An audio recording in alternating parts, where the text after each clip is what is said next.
Chicago, everyone. We're going to see you right back here for the start of Chicago Now, which starts next.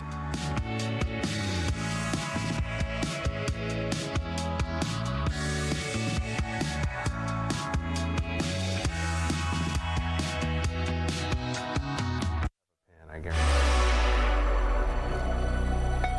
Poor Caitlin Cody. Oh boy, why? She's officially done with winter. Oh yes, yeah. It's too early to say that. My wife said the exact same thing last night. Really? Is there something about this week in February where people, We're done. you know, you We're think you done. get to the January and oh yeah, we got a lot of, you know, endurance for this season, and then Listen. the first week in February hits and you're just like, nope. What do we have to look forward to now? It's like football season is basically over. Christmas, obviously, a long time ago. New Year's done. And now we're in the unfortunate part of the why do I live here weather. I like have no, okay, so we have the Super Bowl, but you're right, there is that lull post Super Bowl. It's a little tough.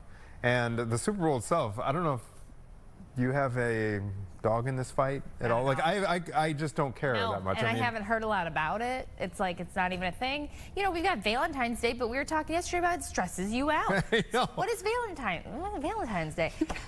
So I don't know. Like we're sick again. What's new? It's like we got snow. We've got slick roads possible. I'm over it. But don't you have some little marker on that calendar, like we talked about, to look forward to get you through this emotion?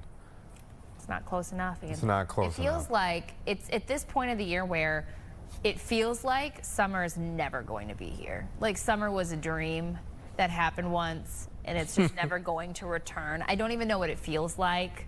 The windows, you open them, it's just gray.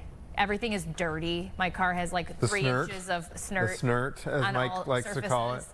Yeah, I would say this is the kind of, this is the bottom. Yeah. We bottom out this time of year. You need to take a week off of work kind of time of year and go on a vacay. Yeah. Which we're not doing, but I wish we were. Spring break though, isn't your spring break coming up for kids? And I don't know, probably. She's like, Nothing planned. Yeah. Anyways, not to bring you down. You know, it's Thursday. Hey, it's almost let's the end of the week. bring us up though, because I like this forecast though. Okay. The 40s. Yeah, it'll feel Get good. everybody excited about that, because this is not bad. Look at that. Look at next week, how we're kicking off. We're gonna see the green of the grass, that dormant green grass, right? It's on a Monday though. Like, look at our Saturday. Sorry, I'm being such a Debbie Downer. I'm trying over here. Anthony's right. It's like, no. Yeah, it's still Monday. It's a Monday. I'm like, it's 42. I know it, Anthony. And you know what? I'm off next Wednesday, so I do have a day off coming up. We're going to do something fun, going on a field trip with my daughter. So that's what I'm looking forward to. There you go. Yeah.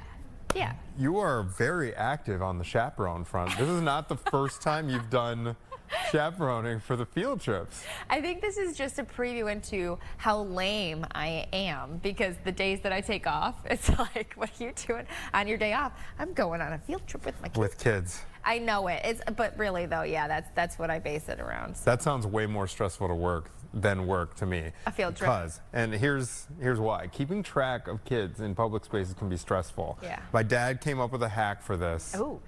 Bright colored shirts, same color. Neon. He calls them adventure shirts. I love it. And then the kid's like, oh, my adventure shirt. Yeah. It's a little mind trick. Those kids are slippery. I was at Sky Zone last week, the week before. It was just me and Jero, my 4-year-old. And if you look away once, they're gone. Yeah. Like I had about a 5-minute freak out where like I lost track of him. I couldn't find him. So I went to the front door. So it's like, okay, there's no way he's getting past me. There's no way he's leaving the facility. But then it still took me a good like 5 minutes to locate him. And I made the foolish move of not putting him in the adventure shirt. He just had a gray shirt on that day. There is nothing like the feeling of losing your child in a public space. And we've all been there, right? Oh, yeah. That happened to me twice with Darcy, remember? I lost her at a softball game, but like you guys, it wasn't just one softball field. It was 45 softball fields. And Darcy is yay high. She was walking to my husband. I could see him. He was right there. Somehow she missed him, traveled probably half a mile down the sidewalk, and we're just panic searching for her. There's a road right there. That happened once. Found her, asked around. Did you see a little kid with a green sweatshirt? And these two gentlemen were like, oh yeah, she went that way. I'm like, what do you mean she went that way? You just let this like little tiny 3-year-old walk by herself. Anyways, and then another instance was in an enclosure area. Like there was a front door, so I did the same thing as Anthony. Went to the front. Yeah, to make sure you're like running interference. I started panicking. So then, because like the first round, I went to like the front desk. I was like, oh, I'm just looking for my kid. Have you seen her? Da, da, da. Second time I came around, I was like, I am panicking and I need all of you to help me find my child. That's literally what I said. I was like, you know where she was? Underneath a deflated blow-up house playing hide and seek. Oh my gosh. Underneath a deflated blow-up house. How was I supposed to find this child? Anyways, I'm sure every parent has been there. It's the worst feeling. Worst feeling ever.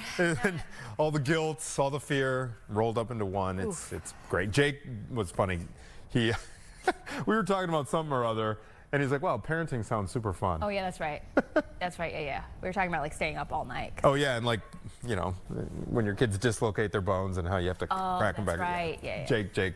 He's going to be up later in this show. He's got a big interview with the director of a new crime thriller starring Halle Berry, Chris Hemsworth, and Mark Ruffalo. Yes. So that's later in the hour. But Bart Layton is going to be here in studio to talk about that. But before we get to that, we are checking in with TMZ, and it's been a wild week out of Santa Fe, New Mexico, which is the epicenter of this search for Savannah Guthrie's mom, Nancy. Michael Babcock joining us. Hey, get us updated. A lot of twists and turns in this, and this is just so sad. Good morning, guys. It's nice to see you. Did we talk? Had we received that note by the time? No, it happened after. Right, good. Yes. I'll touch on that then for sure. Yeah, look, first of all, Nancy Guthrie is obviously 84 years old, is still missing. There's still an enormous amount of concern on behalf of the family. Some people may have seen last night Savannah Guthrie, along with her brother and one of her sisters, they released a video, a very emotional video, where at times they spoke directly to their mother. Yep, there it is. They, of course, asked for proof of life. They said they were ready to talk. Now, that ready to talk part is interesting because I think it likely ties back into this letter, this email, or this message that we received earlier in the week, which is a potential ransom note. Now, it was Tuesday morning. I think it was about, it would have been about 11 a.m. or so Pacific time, our time, and we have a tip email address where people will often send in mundane information about potential stories or celebrities, but this was anything obviously but mundane. And there was a letter that basically said, we've got Nancy Guthrie and we are demanding a large sum of money. I won't get into exactly how much money because I know they want to preserve some of the details for the sake of the investigation, but that there was an enormous amount of money requested not to be paid in U.S. currency, but instead to be paid in Bitcoin. There was also an address where you could send the Bitcoin to. Now, that is a real address. It's an address that can receive the cryptocurrency. That doesn't mean that these people actually have Nancy Guthrie. Obviously, it could just be somebody trying to take advantage, you know, in a horrible, horrible way of a tragedy. So ask for the money, real address, and they also mentioned a couple of items that perhaps only the people responsible for this would know. Something that might have been worn by Nancy Guthrie and another object in and around the home. And they mentioned these two items, I believe, again, to try and prove that they were actually, in fact, behind this and they did have Nancy Guthrie. Immediately it was turned over to the Pima County Sheriff's Office by TMZ, and a little bit later on in the day, not too much later, but a little later in the day, the FBI then called, and there was a very extensive conversation that happened with the FBI where they, asking a bunch of questions, obviously doing everything in their power to try and figure out who sent us this message. Wow. Okay. So we're reading here that there was a suspicious man lurking in someone's yard near Nancy Guthrie's Arizona home. Can you talk about that too? Yes, of course. So, earlier in this month, there was, and it was about 10 minutes away. So it's not necessarily right there, not like in the neighborhood necessarily, but in the nearby area. And there was a person seen lurking in someone's backyard. This also happened to be the home of an elderly person, an elderly man in this case. And there was a motion light, a motion-activated light that was triggered. And the guy whose home it is, he realizes this, so he basically goes and he essentially chases this person off from the yard. Now, I suppose this is really out of an abundance of caution and just trying to be very thorough, because obviously there was no break-in there. There was no attempted kidnapping. But bottom line, there was recently seen someone in that area, and because of that, they're trying to track down every lead that they possibly can. Okay, in terms of those leads, when you guys got that note, I'm assuming it came via email. That was around 11. Yeah. I'm assuming you contacted the authorities at that point, and then the Guthries are actually kind of alluding to that note in their message, correct? That's right. Yeah, that's exactly. I think that's why they're saying, you know, anyone can, with artificial intelligence, anyone can, you can fake things easily now. So we need to see proof that she's alive, but we are ready to talk. And by talk, I think that likely is a bit of coded messaging to mean we may be willing to negotiate here. And yeah, it's, you know, the police are very well aware of this, and obviously Savannah and her family is very aware of this note too. They have it, so they've got all the details here. And again, the Pima County Sheriff were the first people that got the letter, but the FBI was soon looped in after that, and the FBI's on top of this. And I think if there's any agency out there that knows how to work on ransoms or kidnappings, it's the FBI. So that's comforting for what it's worth. Isn't it a strange time that we're living in where, for example, Savannah put the video on her social media account to get it to these individuals? It's just strange how you can just put it out there like on the internet, and who knows who will get a hold of it.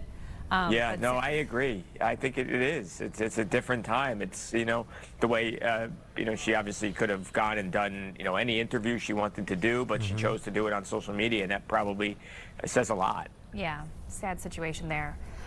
Let's change topics here to the Coldplay couple. Yeah. Okay. So this is interesting. Is her last name Cabot or Cabot? Cabot, I think. Cabot? Cabot, Kristen Cabot, yeah. Kristen Cabot. Okay, so she's a keynote speaker at Crisis PR Conference. Yeah. What do we know about this? How did we catch wind of it? So I think, you know, that was one of the bigger moments of last year. It became this viral sensation as there was this woman who worked at this company called Astronomer, and she was captured on the big Jumbotron, the big video board, in a bit of a compromising position. There it is, with her boss, the guy who is the CEO of the company. They are both not at the company anymore. They're both out. But she, I think, by doing this, and what it is, it's a crisis PR event, basically a crisis PR conference, and this was a crisis PR event when this happened. And I think she can speak, not that she's necessarily an expert in handling crisis PR, but she can speak to having been at the center of a firestorm of a story. And because of that, it's about taking back the narrative. So I don't know exactly what she's going to say, but I know a lot of people are paying a lot of money to hear her say it. Some of the tickets for this event are going for near $900. $900. I thought it was like 90, 900, 875. Yeah. That is crazy expensive. I'd rather go see a concert or a sporting event with that money if I was going to spend that money, although I probably wouldn't spend that money either on that. Oh, this is interesting. I'm just wondering, I'm trying to kind of connect the dots. I mean, she has obviously she's got a compelling story, like personal story. Right. But how do you think it relates, though, to like? I don't know. I mean, she was the chief people officer, I want to say, at the company. So I imagine that is some sort of, you know, HR-ish position. And so perhaps she's got some expertise in this area.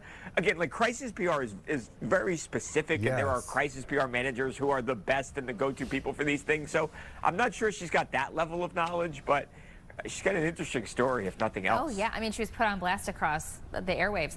Yeah. I've got to know, didn't they do some sort of lawsuit? Did that go through? You know, there was a divorce and there were relationships ended. I, off the top of my head, I'm not recalling if there was a lawsuit or not, but it would not surprise me because I think they felt like they were, you know, really unfairly, you know, had their lives upended, and they didn't want this, and they were, you know, in this moment, they thought they were just going to see a concert, and obviously then you've got concerts across the country or the world. Then they were recreating this moment, so it became a thing, a big thing, and I think they were very unhappy about that. Interesting. All right. Thank you, Michael, for updating us on the stories that are coming out of your newsroom. Appreciate it, sir, and we'll be checking back in. Of course. It was great to see you. I'll talk to you soon. All right. Always good to see you, Michael. Bye. So in this, it's saying that the Deanie von Muffling, who owns the or who's the leader of the Crisis PR conference, is saying that she's going to be sharing the strategy. That's her on the right, right there. They're going to be sharing a lot about the strategy that has helped Cabot take control of her narrative and rewrite her story. Okay, so I don't think she's done that successfully. No, not yet, in other words. Yeah, exactly. This must have been obviously super traumatic for her. Oh my gosh, of course. Her life was just ripped apart, her face plastered across, you know. Well, one thing that I do know in terms of taking control of the narrative, though, if you'll recall, I think it was like 2 weeks ago that there was an article, a big feature, don't quote me on this, but maybe the New Yorker. It was a magazine of that kind of caliber, and she shares her story about, you know, how it's affected her kids, impacted her marriage, all sorts of her life. So she did do one interview with one, like an in-depth interview with one publication. And so it's probably a Q&A with her, and then the leader of this PR conference saying, hey, here's why we did that interview. Here's been the results since. Look, she's a celebrity at this point. Did she get divorced? Yeah. Oh, she did. Pretty sure. Okay. Yeah. Pretty sure. That's yeah, big bucks there though. That's an interesting thing. And you're absolutely right.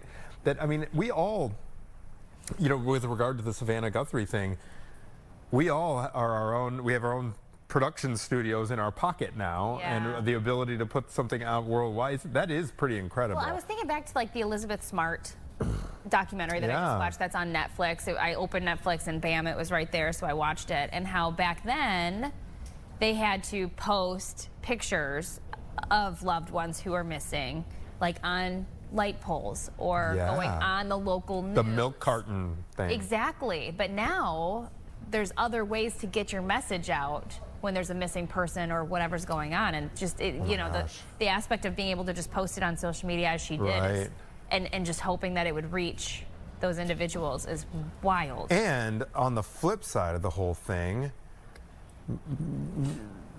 the fact that AI can make it, you know, AI makes everything complicated. It just complicates the situation even more when they're looking for, because one of the things that Savannah Guthrie said in that plea to the public is, we need definitive proof that she's alive, you know? And at this point they can take voice. You take voice, picture. Everything. It's just so, awful situation. What an awful situation. It's absolutely heartbreaking. Okay, we are going to take a quick break. When we come back, obviously we talked about Caitlin, how you need something to look forward to. We all there's probably a lot of folks out there that need everybody, that little pin in the calendar. The carrot. Yeah, the carrot, there you go. Yeah. We are gonna, I didn't even know this happened in Chicago, but it's called the Forever Mine Music Festival, and it happens on Memorial Day weekend this year. It's a new kind of music festival. It's coming to Chicago, and apparently it's a mix of R&B and house music. So we get to be joined by Donovan Isaac, who's one of the DJs, to tell us about the like all the ins and outs of this really cool sounding music festival when we come back after this. So stay with us.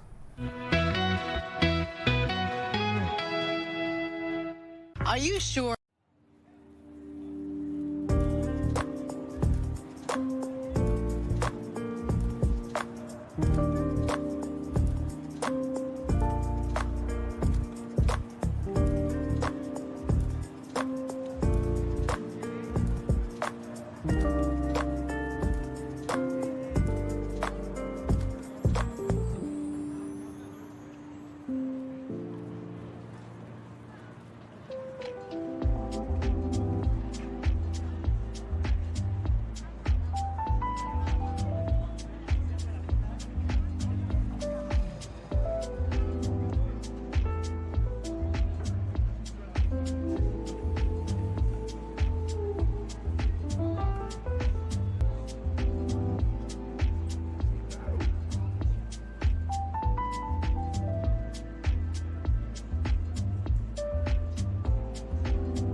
You got the cars, the clothes, but you can't seem to look me in the eye.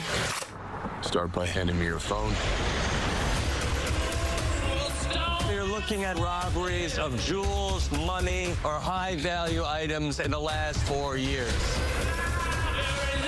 Now, remove every robbery where there was DNA left at the scene. I think all of these are the same guy, and he hits every time along the 101 freeway.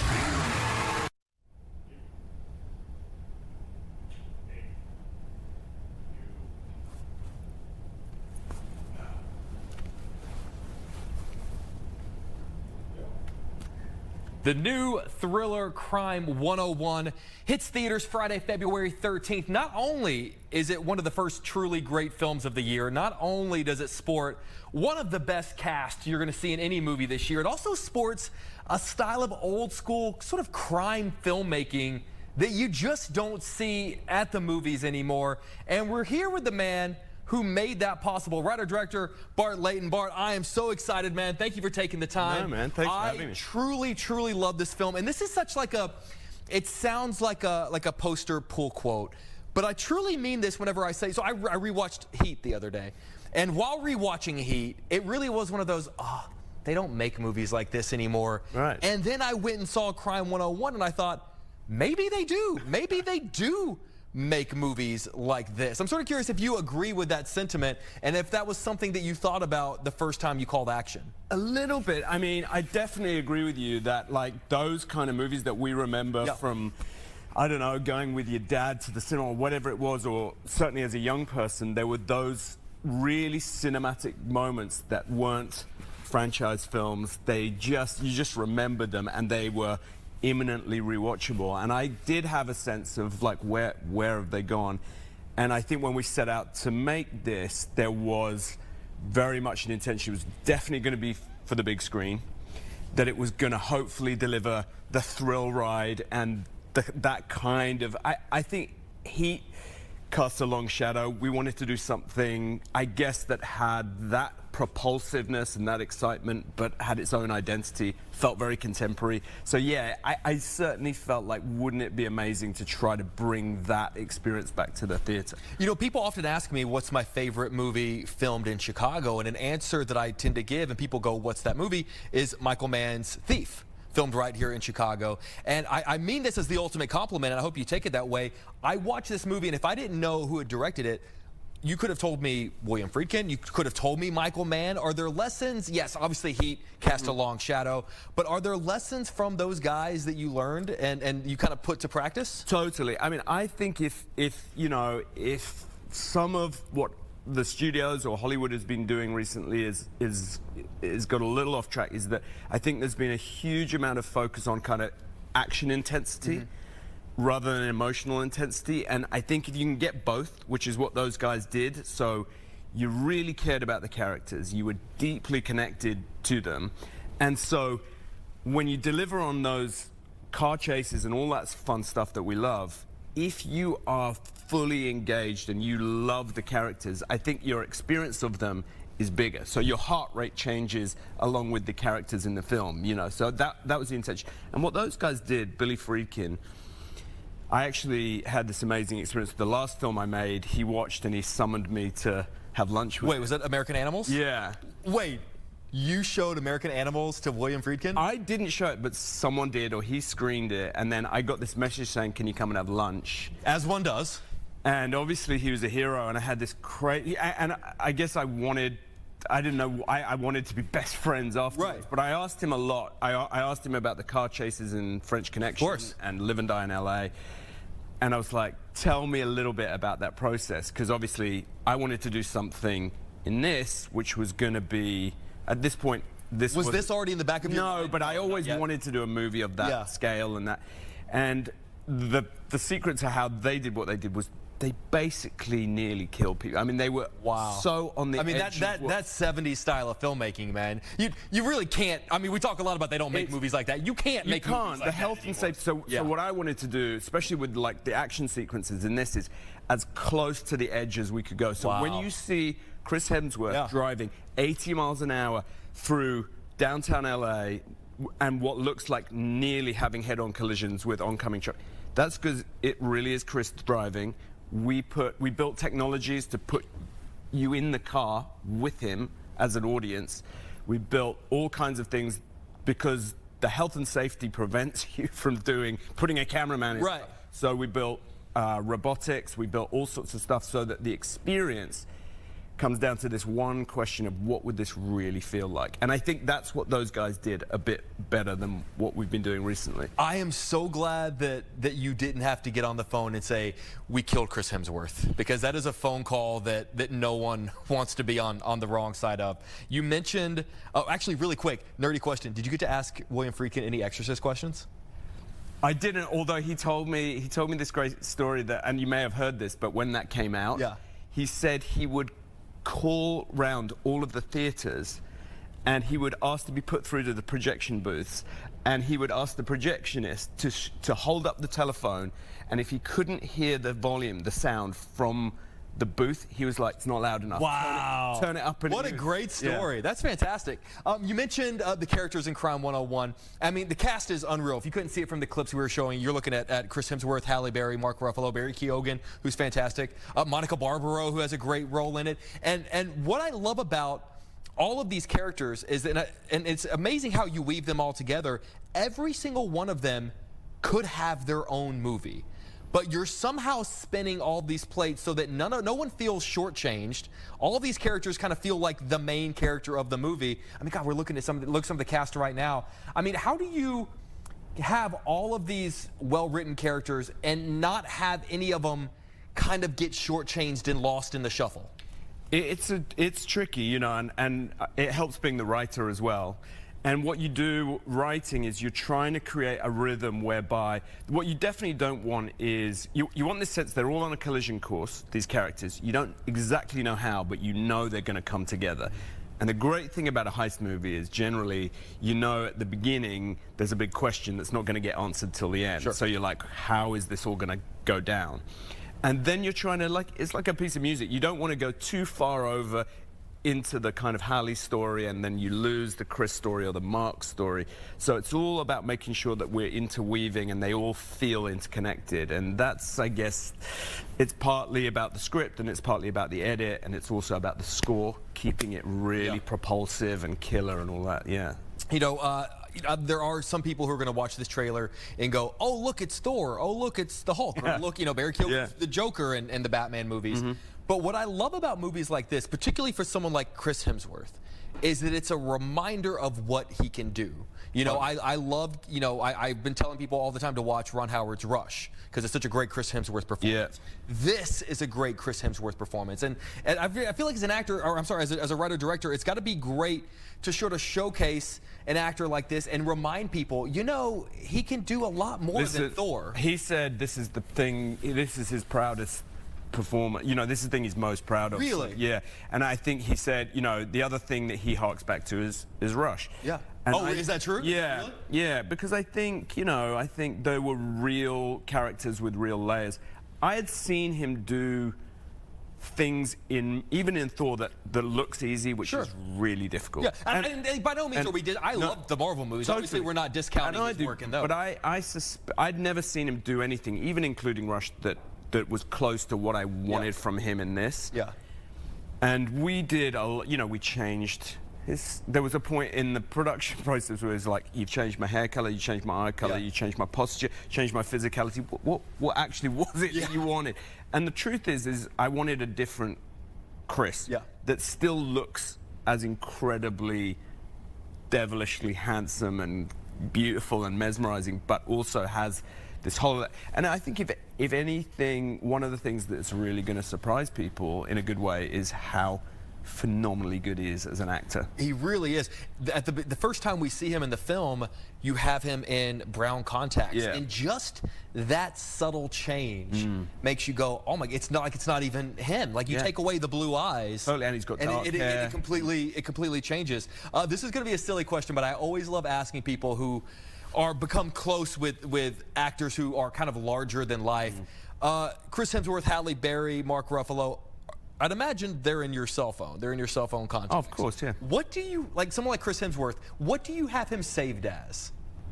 Well, yeah. Well, in case someone finds the phone. I'd imagine it's probably it's just first name and then like Chris H or Halle B. Mark, yeah, and they're gonna figure. People are gonna figure that out. I mean, I guess it's still if you put Thor in there. What I would say is the thing that I was really surprised about. I knew Barry. Sure. And I wrote that role for Barry. He's so good. Because we made a film together. But what I guess I was really surprised about is they are such lovely, normal people. I mean, I think people are like, yeah, right, but they really are. Chris is so down to earth. Ruffalo is just a beautiful soul, and Halle is so. All of them, and the amazing thing about them, they didn't trot off to their trailer after every take. Everyone's on set, everyone's engaged, everyone's like part of the kind of family. There is one actor I'd like to ask you about who I think we need to be reminded of his talents, and it's the great Nick Nolte. Oh my God. You have Nick Nolte in this film. Yeah. I had the great pleasure of interviewing him years ago for a movie here he did called Warrior, where he was incredible. Oh yeah. And I was amazed that he didn't get more work after that. I mean, someone like Nick Nolte has got to be. I mean, do you have a great Nick Nolte story? I mean, I don't know whether I have a story that's not really mine to tell necessarily, but I remember when I was going to go meet him, because my whole approach to this casting process is like, if you don't ask, you don't get. So you shoot for the stars, right? And you start with Nick Nolte, and then you see what you can get. And then we were in this conversation about like who that character could be, because it's not a huge part. And I was like, well, it needs to be like a kind of Nick Nolte type. And then in that moment, we were like, well, what's he doing? And he loved the script and was like, yes. And then I was going to go meet him, and another director said to me, listen, he's quite like a character. And he'd gone to his house, and Nick had made him eat an orange off his tree without picking it. Like, he was like, this is the freshest orange you're ever going to experience. And I was like, what's... This is very Vito Corleone, just like giving fruit. Yeah, it was like, like to experience the like... I was like, how's that going to work? But so I had no idea what I was going to walk into.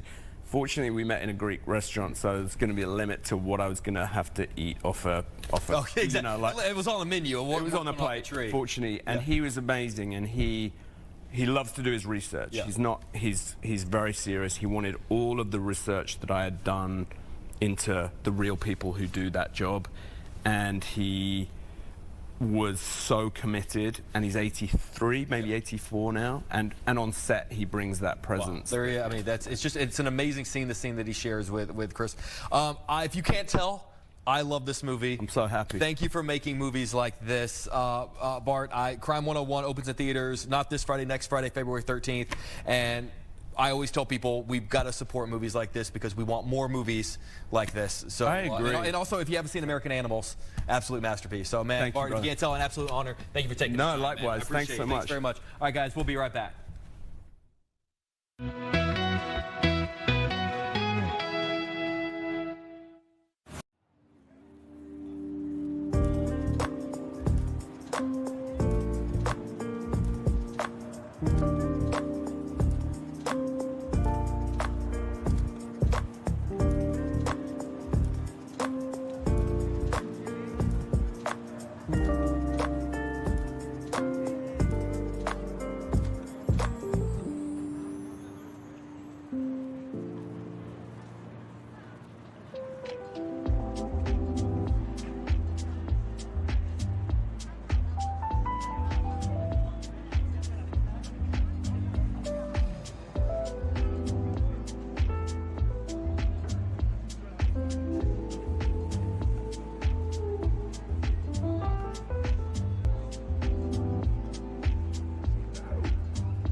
7:36, welcome back. So there is a new kind of music festival coming to Chicago this Memorial Day weekend. It's going to feature a mix of genres like R&B and house music, along with some of the artists who are shaping today's sound. So we're learning more about it this morning with Juki the Kid. Thanks for joining us this morning. No problem. I appreciate you all for having me. Okay, so this is the first year that this music festival is happening. Yes. Can you kind of give us a rundown? I know we just mentioned the different kinds of music, but what people can expect? Well, for the most part, I mean, we want to really show the city that, you know, the music from the early 2000s is really what is shaping music today. And since we have, you know, younger generations, you know, starting to listen to the music and get a feel for those throwbacks and everything, we wanted to, you know, give the city something, you know, that was a little bit nostalgic. I love that. That's cool. I like the whole what's old is new again trend here. Yeah. So, Juki the Kid, tell us a little bit about yourself. Your background in music and what you are bringing to the festival here. Yeah, I mean, I've been DJing for like 18 years, DJing and producing and just DJing so many events just nationwide. Okay. So it's definitely been a journey. So I'm excited to be on the lineup with some just amazing Chicago talent. Yeah. And I'm excited to see the artists. And you know, hopefully this will be something that we can bring to the city and maybe even nationally, internationally every year. Okay, so I'm seeing here that you perhaps were in the making of this festival, coming up with the name of the festival and everything. So what was that like? Maybe creation.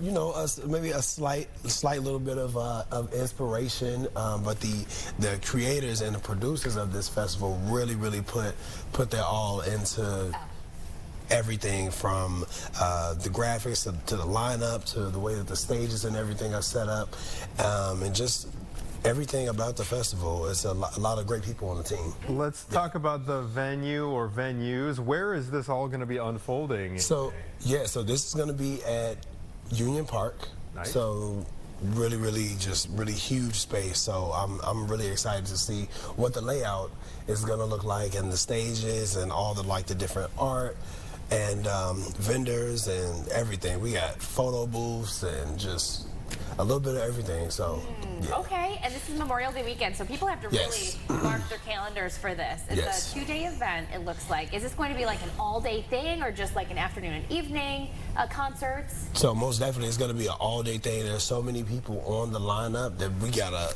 from start to finish. So it's super jam-packed. It's really 2 days of fun, and what better weekend than Memorial Day weekend? No better weekend than that. Oh, it's going to be beautiful. I know it's going to be beautiful that weekend. What is this I hear about a silent disco? What's a silent disco? So it seems paradoxical to me. Yeah, I know, right? The silent disco is a very unique experience. So basically what you do is you just have some wireless headphones, and whatever DJs are DJing at that moment, you can switch from channel to channel, and you can listen to one DJ who's maybe, you know, tapping into one genre. You can literally have like 3 different things going on, and it's just a party all the way around. So it's very unique, and it's definitely gonna bring some memories. And I'll actually be on the stage, on the silent disco stage, DJing Saturday. So yeah, I'm excited about that. Have you talked to some of the other music artists who are going to be participating? Absolutely. What are their vibes? Are they excited? Everybody, for the most part, is pretty much is really excited. I mean, we got some amazing Chicago talent. I mean, we got Kid Clay, we got Such and Such, Indulgence, Francesca. I mean, it's going to be so many. M-Doc. We got DJ Sluggo, Lady D, Terry Hunter. Like, we have so much amazing talent that's really going to represent our city the right way through music. I love it. So this is year one. Juki. Yes. What is it going to take to make this an annual thing?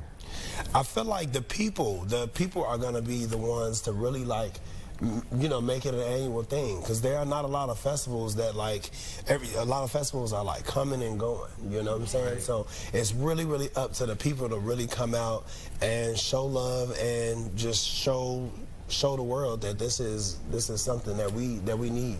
Okay. You know, every year. I need to know. Yeah. So Juki the Kid, I'm sure you're all over social media. Where should people go to find your music? Because I'm sure people watching are thinking, I want to check out his stuff. Oh yeah, absolutely. So I definitely have a Mixcloud, and I mix on Power 92, one of Chicago's top radio stations, every Monday at 11 p.m. Nice. So I have a myriad of mixes from everything, from my radio mixes to house mixes, old school, a little bit of everything. So that's on Mixcloud. Like we said, Juki made this track. Same thing for SoundCloud, where you can find a lot of like my own produced material on there as well. Nice. Yeah. You said you've been doing this for 19 years? I've been DJing and yeah for about 18 years. So were you what, 7 years old when you started?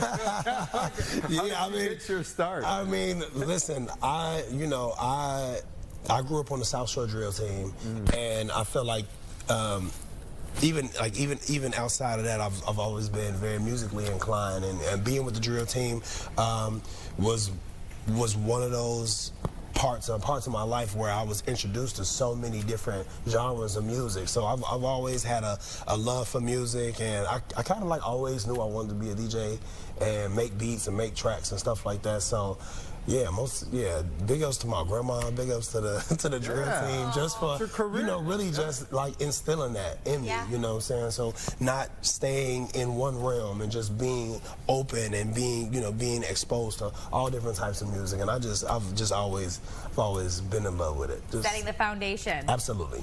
Okay, so talking about this festival, is it all booked up? Or if there's an artist who says, I know you said you guys are busy, but if somebody's like, I want to get in on this, is there any room left? I'm not sure. That is completely up to the producers and the big guys, the big bosses, the head people who are in charge of Forever Mind Festival. I'm not saying that there isn't room for maybe someone to, get in for next year or whatever, like years to come, or maybe even become a vendor. I would definitely reach out. Okay. Yeah. Speaking definitely. of vendors, what kind of vendors are you guys going to have? So we're going to have several different vendors. I know we have like a lot of like live artists that will be there. We'll have like a Y2K photo booth, which is going to be really cool. I mean, a little bit of everything. The food is going to be amazing. I'm already knowing because I've already seen the list of restaurants and food trucks, and it's going to. Yeah, the food. I'm saying it's going to be amazing. So definitely. So come hungry. Yeah. What do people need to know before we let you go about tickets? I would say you have to go online. You got to go get those tickets. I'm pretty sure they just might be opening up some more tickets if it's already sold out, because I know that first day things are moving really fast. So I would just keep an eye on the social media, Forever Mind Instagram page, and just keep looking at the website and just seeing what late bird tickets are available. But I'm pretty sure it's going to be amazing. So I'm pretty sure they'll open up some more tickets. Fun to think about partying outside at Union Park on Memorial Day weekend. Okay. Juki the Kid. Yes, indeed. I hope it's a huge success. Thank you for running us through kind of the nuts and bolts. What a great lineup, too. That'll be so fun. All right, Juki the Kid, thank you for being here. Hey, we're going to take a quick break, everybody. When we come back, Fireman Rob is going to join us. Fireman Rob, if you don't know about Fireman Rob, he is an inspirational speaker. He started as kind of an adult-oriented, he brought his message to adults, but now he's bringing his inspirational message to children, inspiring new generations, and he is going to join us right in here in studio when we come back after this.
7, welcome back. So, Fireman Rob, he's joining us this morning with this new display of beautiful books for kids. At first, Fireman Rob, you started with adults, and now you're shifting to the younger generation. So before we talk about your books, let's talk about you and your background. Oh boy. So I've been a fireman for City of Madison, Wisconsin for 25 years now. I did search and recovery at September 11th, and I'm an Air Force veteran. And I also do something a little nuts. I do races in full fire gear. Since 2011, I've done 23 full Ironmans, not the swim portion because otherwise I'd drown. Yeah, but on the run portion, full fire gear, 31 half Ironmans and a multitude of marathons. And wow. I only have 2 world records. That's the only problem. You hold only 2? I know. I'm sorry. Wow. This isn't unbelievable. You've done a full marathon in full fire gear. Yeah. No way. Actually, that is absolutely insane. So in November, I did 24 hours in full fire gear, and it's all to support mental health for first responders. But I did 50 miles in California. That was the world record there. Wow. That's unbelievable. Okay, I'm blown away here. You have an inspirational message, though, that you've been spreading. How did you, because you've been a firefighter for 25 years, obviously you have interests outside of your day-to-day work. Right. How did you get started with that? So in 2011, I was kind of lost after going to September 11th. I was 23 years old, and didn't really have that meaning or purpose behind where I was living. And Ironman Wisconsin came around, and I was like, you know, I want to do something through my actions, not just through my words. And I couldn't have thought of a better way, but I did that when in full fire gear for the run portion. And the motivation behind it, the pain that I felt that day, made me feel alive. And then I kind of crafted a message and started speaking and doing more races, and I really found that my strength was in my passion, and I needed to live it, and that's how I got through my mental health journeys. Okay. So speaking of your journey with this mental health message, we just mentioned how you started with adults. So you wrote a book for adults first. Let's talk about that. Yeah, so I have 2 books that I wrote for adults, Forged in the Fires. It's 7 catalysts that I talk about. And then there's a second one that we can't show on the screen.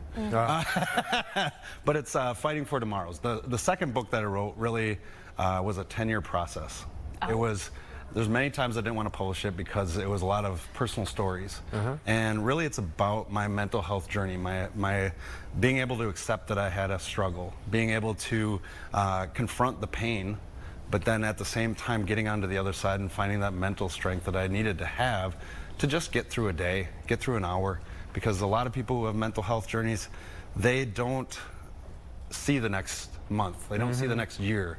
They have to see the next hour, and that's really who I wrote it for. So you have struggled with mental health issues yourself in the course of your life, and this is your way of not only it's self-healing, but you're also helping other people. Right, and it's one of those journeys that never ends. Right. You know, and I think that's what a lot of people, they're like, oh, you're better. It's like, well, today.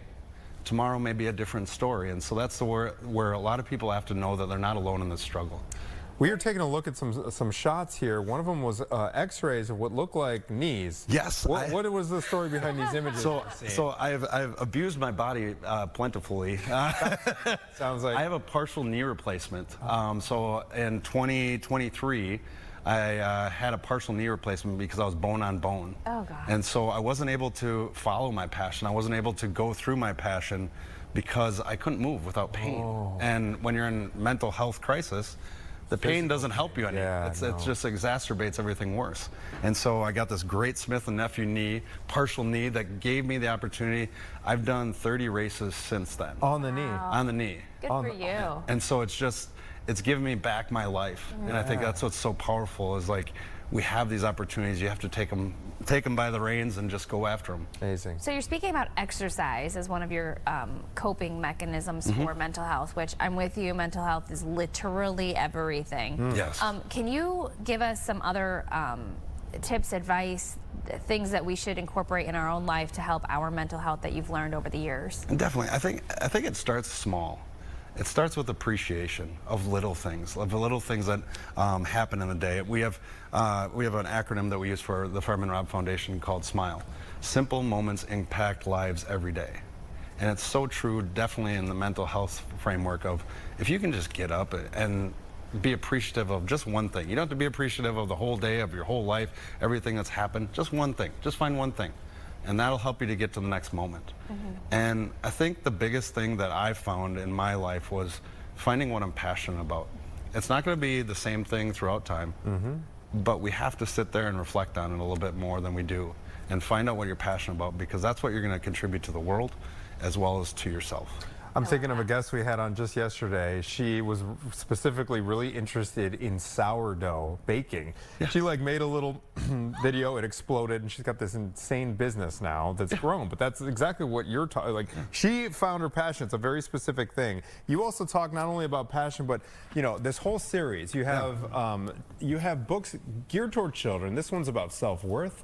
We have resilience here. We have attitude control. That's a great one for adults too. I mean, I could probably use the attitude control from time to time on the home front. But what inspired this series? 1, 2, 3. There's 7. Is this just a children's version of the 7 catalysts? Actually, I have 10 of them, and the whole premise behind it. I have 3 kids. I have 2 stepdaughters and my son, and I always wanted to have that basic conversation with them, because there's so much conversation or books that have like stories behind them, and you don't really get to the point and speak that same plain language that's important to have with the kids. And so this was my version of that, and I put it out. My kids are all older now, but it's the same message whether you are an infant who just needs to hear the words respect or hear the words resilience, or an adult who also needs to hear it too. So it's a great conversation piece is what I wanted to have it be between a child and a parent. I love this. I feel like this would be useful in schools. Do you sell this as like a packet? Yeah, so the great thing is that so they're all for sale. We also donate a lot to schools as I travel around the country. The other great thing is not all schools can afford it. So what I always tell them is reach out to the Fireman Rob Foundation. They can go to firemanrob.com and find a way to reach out to me. I have an online version that I give out for free, because this is more about the impact of life and the impact that it can have. And I was out in Riverside when I did the 50-mile leisurely stroll. And we had a school out there that actually gave the code out to all their kids so they could have it at home and have those conversations. Oh, that's great. So, that's great. What age range is this geared toward? I've got a 4-year-old who might not be ready for some of this, but a 9-year-old that for sure could probably. The age range, and that was always the big thing with kids' books. What's your age? It's everywhere from just born to 18 years old, because the way that you talk about it as a parent to your child, whether it's a 4-year-old or a 9-year-old, is important. Whether they understand what you're saying right away, or they hear the repetition of that word, of grit, of passion. If they hear that repetition, as it gets farther down in their life, they're going to actually understand that a lot more than if they never heard those words at all. So let's look back to your adult books in case maybe somebody's watching doesn't have kids. You mentioned how you had PTSD from 9/11, and then you dove into your mental struggles. If someone hasn't had that experience, if they're not a first responder, do you think they're still going to connect with your book? It is. Trauma is trauma. And I think whether you've had one traumatic incident or you've had 50 or 1,000 like most first responders, the path is the same. If you can accept that you have a struggle, that you have something that you're trying to work through. And then after that, once you start to confront that pain in many different ways, from therapy to running like we had talked about, or from talking to people, actually starting to talk to other people, not a therapist, but just other people, you can start that journey on your own. And it doesn't matter if it's one time or it's a multitude of traumatic incidents. The path I've found is similar, and being able to travel the globe and talk to people about it, it's just one of those things that you're like, your path is no different than mine. We're all in this together. Yes. In addition to identifying the problem and facing it, like you just said, you also said practicing gratitude.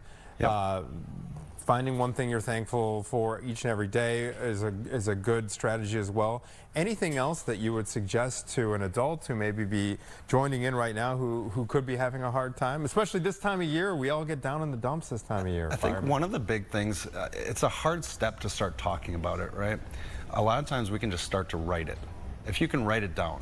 Just write down your things, because it's funny, when I go to my therapist, a lot of times I have a good day and I'm like, I don't want to talk about the bad things. Yeah. But I'll have all these things written down that I want to talk about, that I can bring up or I can't bring up, whichever it is. But you have those bad moments, and a lot of times those bad moments come at 2 a.m. in the morning. Yeah. Nobody's awake. Yeah. And you don't want to wake up anybody. You don't want to feel alone. Journaling kind of makes you feel like you're tough. Exactly. And you have your to-do list. It's no different than what we do for groceries. It's like, oh, remember bananas. Yes. The same thing goes Get through it out of your mental brain and put it on the paper. Exactly.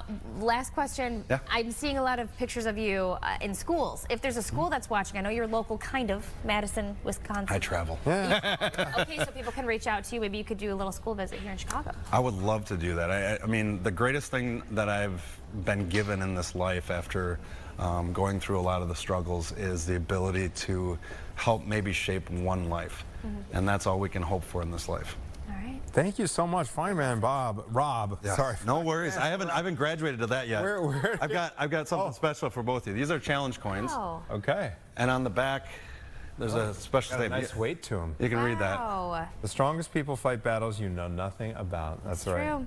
That's right. Thank you so much. Forge in the Fires. Fireman Rob, where can people follow along with you? They can go to firemanrob.com. They can find out way too much about me and about all of the different things that I'm into right now. And definitely the participation of getting books in the hands of children, as well as having adults be able to read the books, is a great thing. I love it. Thank you love your so much message. for being here and bring this home. Yeah. Show it to my kids. There you go. All right, thanks, Fireman Rob. All right, we are coming up on 11 a.m. We have another hour of Chicago Now right after this. Stay with us.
Hour of Chicago Now. Yeah. You were just saying that you're in a great mood because it's almost Friday. Yes. Vacation next week. Yes. Feels and amazing. if I hit the lottery, I won't be back. No, I'm kidding. And she's going to share with me, so I won't be back either. That's a fact. I'm just kidding. No, I'm in a good mood for a lot of reasons. Hey, we woke up this morning. That's a blessing. That's true. So listen, yeah, we got to take it in, the small things. We got to count those. We're happy Actually, and that's a pretty big thing to wake up that is true. in the morning. So we are here. Yeah, we're all happy that you guys are here too. Yeah, and we're matching. I was actually matching with Natalie Bobke this morning too. I didn't plan this. So this is going to sound really crazy, but last night our producer and I, we went to the strip club.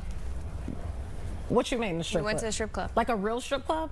You're going to find out later. Okay, because you were earlier, yesterday you were talking about. Don't bring up yesterday. I'm not going to say what you said, but you're already talking some lewd stuff on TV. So now we went to the strip club, and I'm going to tell you, it's a very cool new studio that is going to town. It's got a yeah, twist. yeah. I gotta let people know in case they actually thought I went to a strip club, but I did go to the strip club.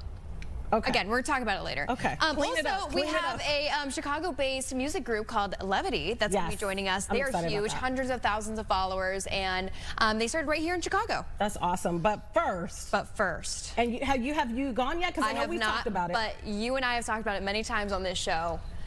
Drunk Shakespeare.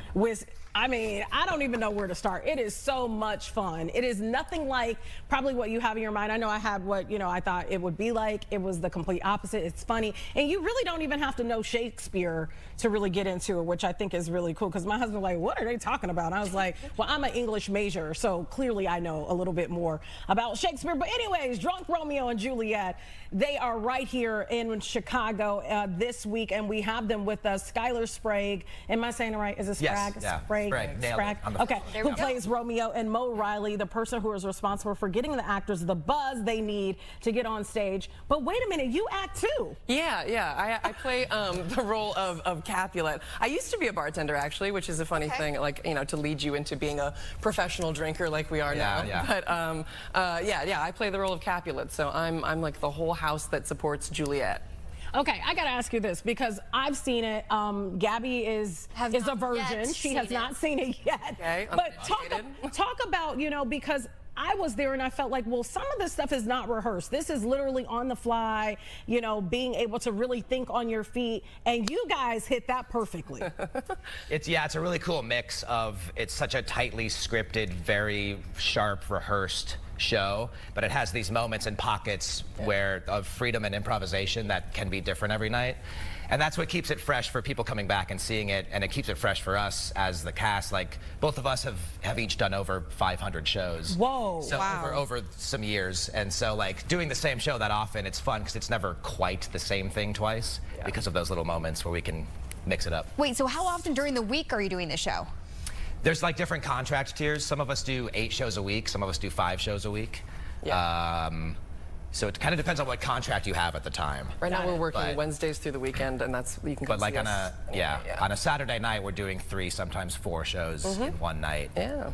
Are you drinking so much that you're getting hungover the next day? No. Sometimes. Well, come on. You guys look so nice. Stuff taken. So you look nice and spry. So if there's a double show, if you're doing 2 shows in a row, and you're because it's out of 5 actors, it's 1 person who is the drinker. Yes, I noticed that. We're not all getting. And you are kind of an agent of chaos as a group of 5 of you are trying to get through a Shakespeare show, essentially. Yeah. Everyone else tries to hold it down while 1 person gets to just go rogue. And we all have different tolerances, as we all do. So I think some of us are able to rebound a little bit better than others, but we get to choose what we drink any given night. Some people are a little bit crazy and go for Malort. Whoa. But we are very well taken care of by the company as the drinker. I was wondering when I was there, I'm like, so we were the last show, so you could kind of tell like some drinking had happened before we got there, but I was like, at this point, I think that's dyed water. At some point I did think that. You think it's all real. And so we start the show, we take out a tray of shots. And the very first shot you take is by choosing a random audience member, and they choose a shot to take with you. And that proves that it's real, because it is, it's not like we're doing plants in the audience. And that's to show that this is all real stuff. Did you guys ever think when you're getting into acting that you'd be playing in Drunk Shakespeare and like being a part of this? I actually, when I studied abroad when I was in undergrad in London, I got to see shows at Shakespeare's Globe. I'm a big Shakespeare nerd, so Shakespeare has always been a focus in my life. But I actually got to see a group that did in London that was doing kind of a version of this, and I was like, whoa, that's really cool, and it lit something up in me. And then when I moved out here and was able to make it happen, we're living the dream. Well, it is a dream too, because a lot of times when we've had people come on this show that are in entertainment, they have a lot of low periods, right, where you're waiting on the next gig. This keeps you constantly working. So based on what you were saying, are you doing other things, or is this kind of like your whole life?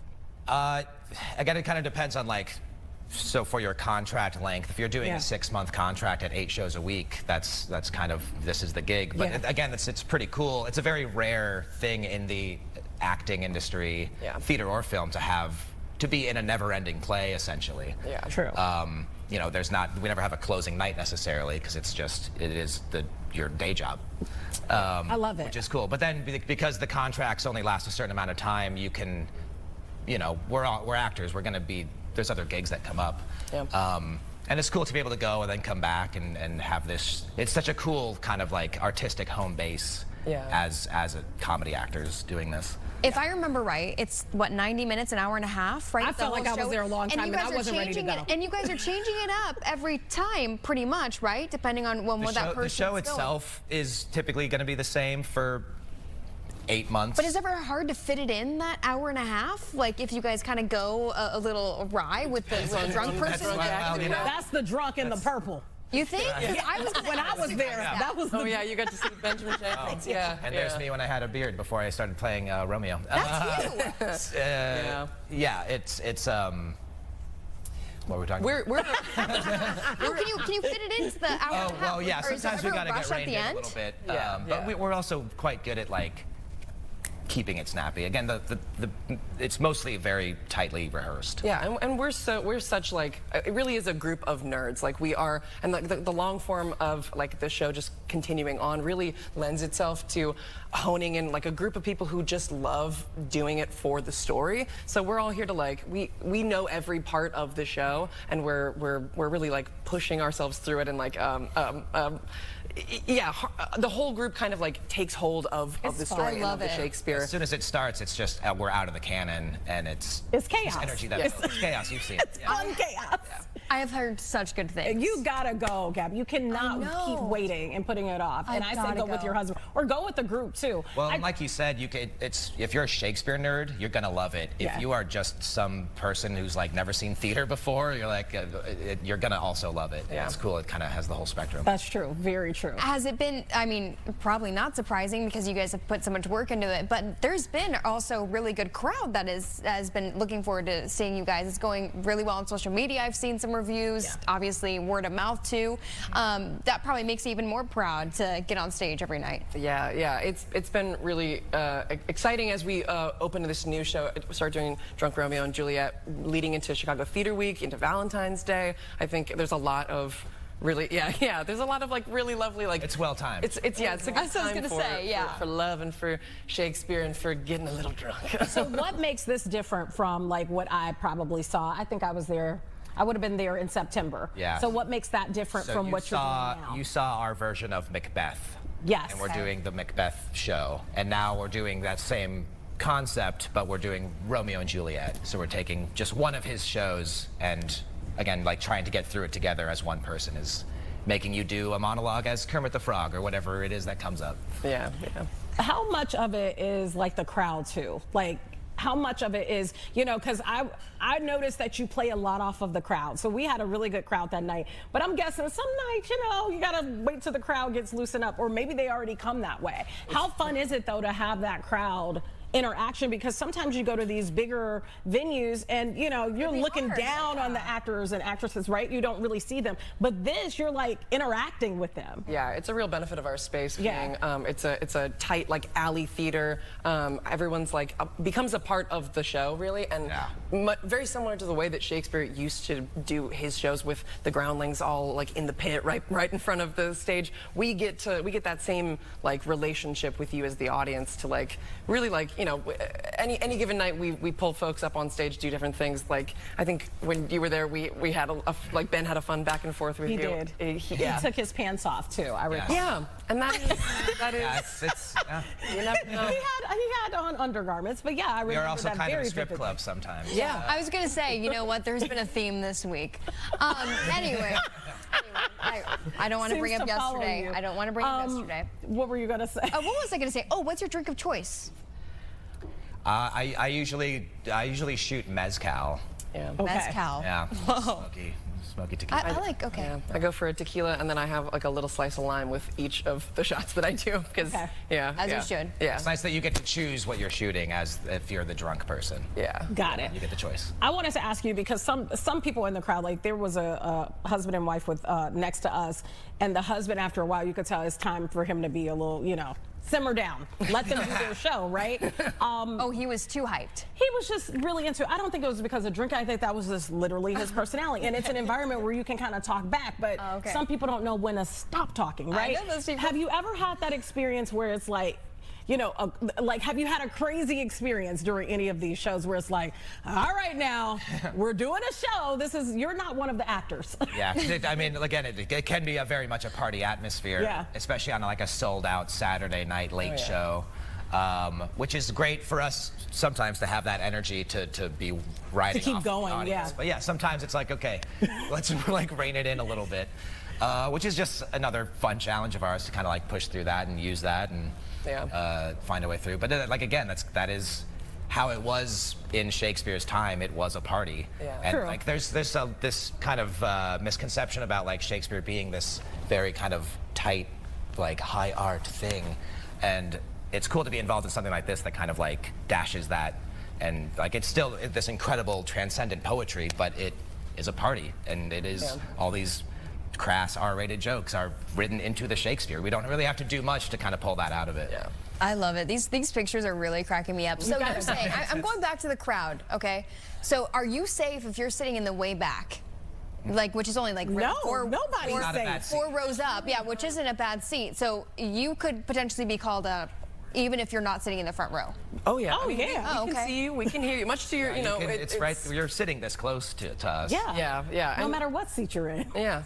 I think it's, you know, for folks that come in and they get there are folks that come in and they're a little nervous of, oh, are you gonna pick me or whatever. It's like no, we're not, you know, we're not looking to like ruin anyone's night. We're just looking to like bring people into the fun. And I think anytime that we involve folks in the show, it's always like in good sport and just in the energy of like come be an invitation rather. But you can have the premium seats though. Oh yeah. So there are 2 seats, almost like the king and queen seats, right? And you're really it's a throne.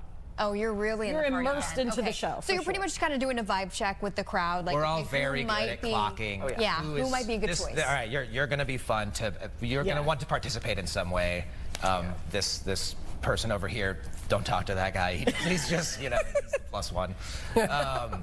So yeah, we're good at like immediately like figuring out who's going to be, you know, down to play. Yeah. I want to ask you this because we have had people come on this show from different entertainment venues within Chicago. Some of those shows are no longer here. You know, some of those productions are no longer here because they were not successful. What do you think it is about your show? Because I'm not kidding. If you ask anybody about Drunk Shakespeare, they automatically know what it is. Most people, even if they haven't gone, it's on their to-do list. What do you think makes your show so like, I guess, attractive to people? And the lines are crazy. There's people lining up in the dead of winter to come see you. I think a lot of it is, I mean, the audience is that close. The audience, you feel like you are a part of the show. And you can, a Broadway spectacle is amazing as a piece of theater, but there's like this separation between performer and audience. Like the performers can't even see the audience. But for this, the audience feels like they're a part of it. And I think that actually forms a more core memory as like a piece of entertainment. That and they hire really good actors. You guys performances are actually like quite solid. It's this crazy zany chaos, but then it's also this grounded, wonderful Shakespeare work acting. And it's all of that wrapped up in one package. Yeah. That's such a good answer. It is but it's so true. It sounds true. Yeah, I absolutely can see. Have you guys been recognized when you're not in? Because you're so popular. Have you been like walking down the street, somebody like, wait, Drunk Shakespeare? Yeah. Which, you know, we're not in it for the recognition. You know, sometimes it's like, okay, I could no autographs. And what has happened? Has there been a crazy interaction where you're just minding your business in the grocery store and somebody's like, wait, I know that face? Yeah. Because I double back. I didn't identify it first, and then I'm like, wait, I know you guys. I've been yelled at out of a car. I was like, it was the day after I was the drunk performer, and I was getting like a bagel sandwich in the morning, kind of like sunglasses on, like, well, all right, and got yelled at out of a car, a drive-by sort of. Someone going, hey, Drunk Shakespearean! Hey, you were great! I was like, okay. But people sometimes around it'll be were probably like like, server at a restaurant. Sometimes it'll be like a neighbor you didn't know you had, and you bump into them in the mailroom. Like, it's been a lot of like, there's so many people that come see this show, and Chicago is such like the community here is so wonderful and beautiful that I think it just gets really interconnected. And yeah, like the performers here, the interconnected network of creatives that we have really link you to everything else in the city as well. It just seems natural. It does. But how many shows have you guys done total? Do you know? They said like 500, right? Independent. Oh, okay. I'm like approaching my 600th show. What? Whoa. Ben, who you saw as the drunk Yes. actor when you came, we just celebrated his 900th show. As he's the top of the Chicago cast. Right there, that's Ben. There he is. The legend. Excuse me Which if is this cool. is a silly question. Is this just in Chicago or is it in other cities around the country too? It's in 5 cities. 5 cities. So it started in New York, and then Chicago, and then it's now in Phoenix, Houston, and D.C. And have you both only done Chicago, or have you traveled to any of the others? I've gone and seen the New York cast when I went on a vacation and was like, why don't I just go hang out and like say hi? And sometimes we do have actors that like if we need help in other cities, we'll move around and go and like visit other for coverage cities. needs or whatever. Yeah, so like sometimes that happens, but yeah, for the most part, I'm Chicago. I love the best show is probably in Chicago. No, not probably. Not probably. It is in Chicago. Okay, yes, Tia's actually been. Let's get it right. It is in Chicago. And it's a really, I feel like it's something you know, because sometimes you go to things and you're like, you know what, I don't want to go to that again. I've already done it. But because it is kind of like a freestyle, even though, you know, they're sticking kind of to a script, I feel like you can see it. So you and I can go again? We should take the whole station. That would be. We should do a field trip. Yeah, we should. You guys should come back, and then we'll have the peanut gallery up here too, and we can all like have a little chat. We gotta go. I am so excited. How can people get tickets if they're watching right now and they're like, hey, I do want to come. I want to make this something that I do maybe this weekend. How can they get tickets to see you guys? Our website, drunkshakespeare.com /Chicago, I believe. Look at that, knowing it off the top of your head. Okay. Go ahead, girl. What theater are you guys at? We're at the Lion Theater, just down underneath the curve of the Chicago Loop on Wabash and Lake. And I bet you're sold out probably for Valentine's Day. It's, I think, mostly going to be sold out because we're also going to Chicago Theater Week, but there's still probably some tickets here and there. to be. Okay, just take a look. Take a look. Yeah, go. It's a it good could be a delayed Valentine's Day date, or maybe any other occasion, or maybe you just want to go out and have fun. Drink, then go to the strip Thank you guys club. so much She for was talking coming about. in. Yeah, and then you got to stay so I could talk about the strip club and my experience there last night. No, Please, I know where to please, be. please. It's not Help actually a us. strip club. Help us. Well, okay, We'll be please. right I want to make sure that's through. Okay. We'll be right back.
Welcome to Chicago Now on this Thursday, 11:21 in the morning. We've been covering a lot of stories, but we're not alone. Block Club Chicago is always on top of it as well. And joining us this morning is the amazing John Hanson. First of all, good morning to you, John.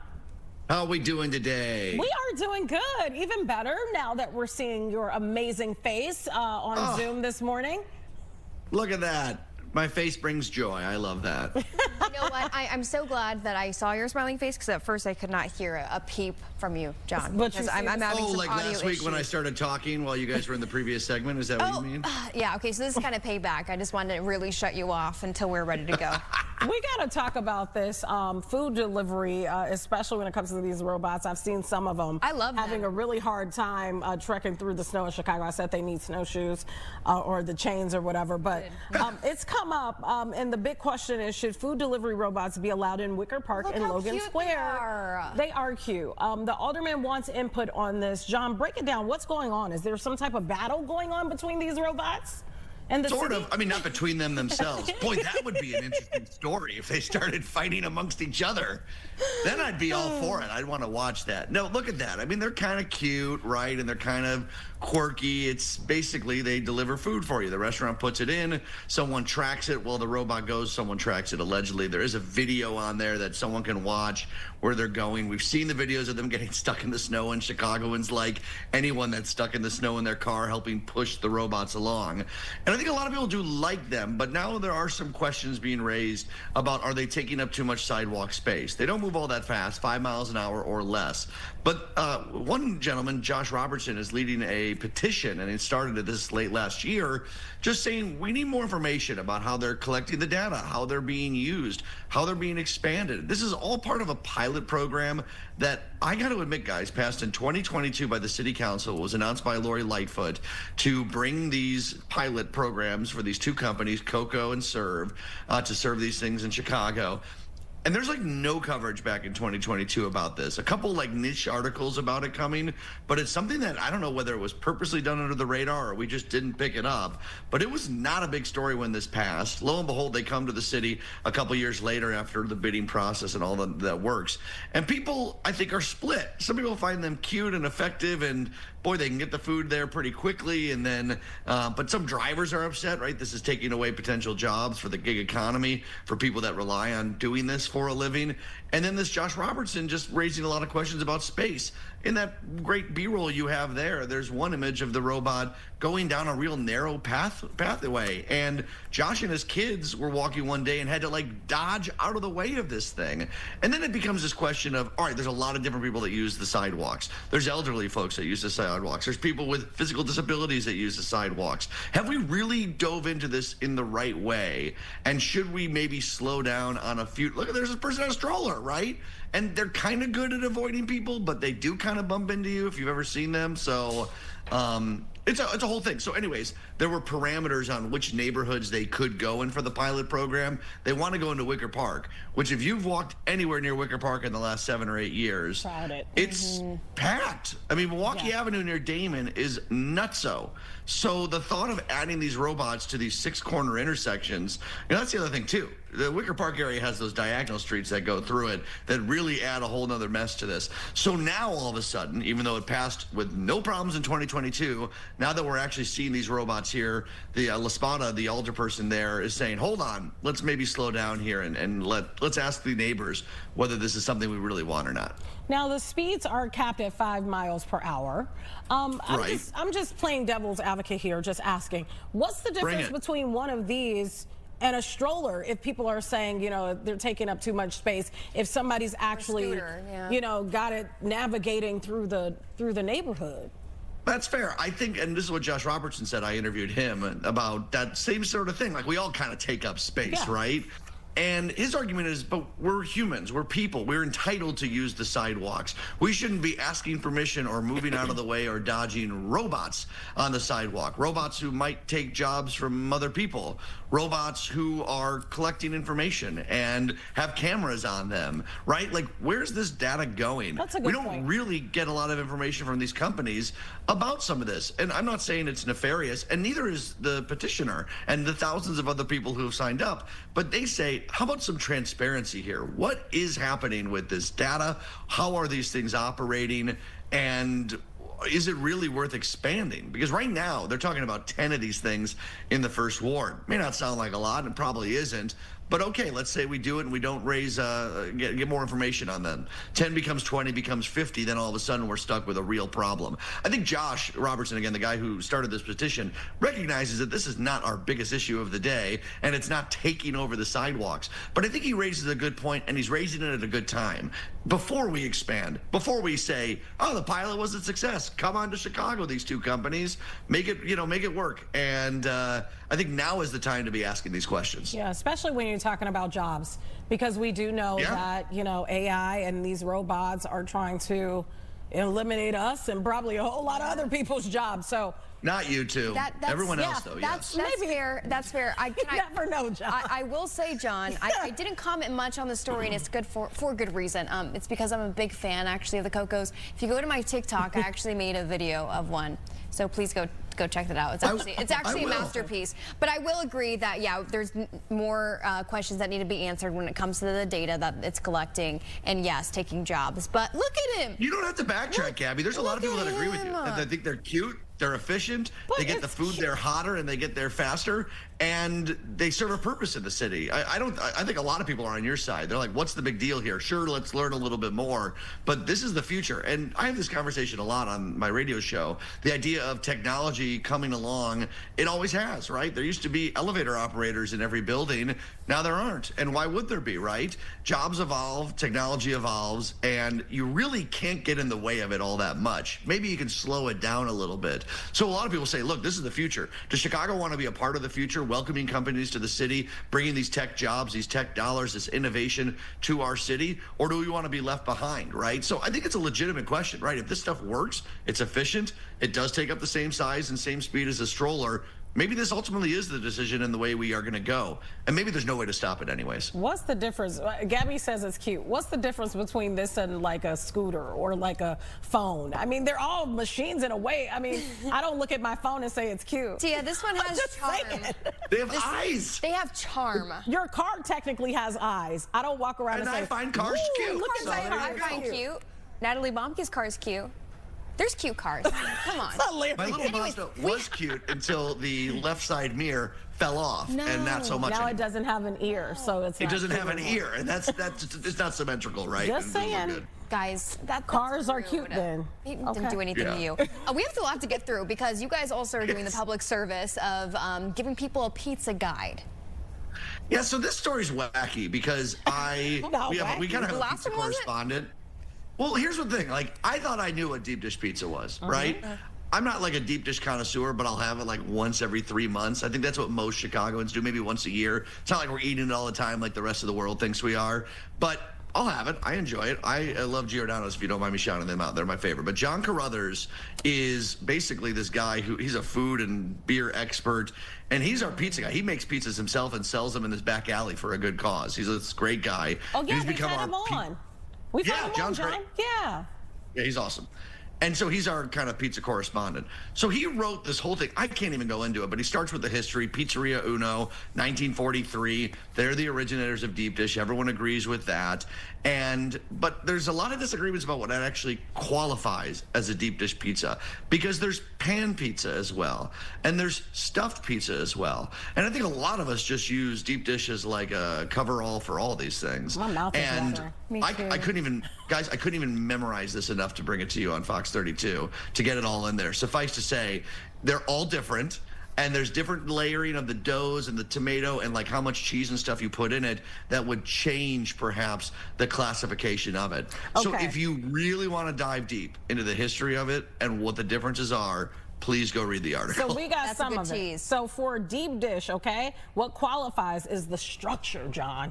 Very thick, kind of like these thighs right here. Tall crust pressed into a deep pan. Me too, girl. Don't worry. I couldn't help it, John. With high sides.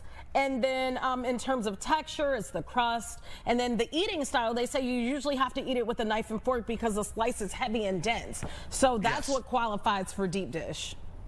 Shout out to your producers for putting that on cheat cards for you, and you guys are I'm sorry. I have to read it. And then, so for pan pizza, the structure is a little bit different. It's baked in a pan like deep dish, but the dough rises more evenly across the base rather than just up on the sides. Like Pequods. Yeah. Yeah, kind of like that. Yeah, For like sure. Pequod's, exactly. Which people say is deep dish, but it's pan. Huh, interesting. And then stuffed is like just stuffed to the brim, and that's where like maybe you get that melty, stretchy cheese, right? Like Nancy's, Yeah, which is so good. They say it's even deeper and heartier than deep dish. It has a second layer of dough over the toppings before the sauce, and then bottom crust, cheese, toppings, extra thin crust, sauce on top. That's how that one goes down. I'm learning something new. I never thought that much about it, but I guess, yeah, it all makes sense now. That's what we do at Block Club. The things that you haven't thought all that much about, we really dive deep. I also love that the segment is now you tell me our stories because I didn't know enough about it. I couldn't memorize it. That was great.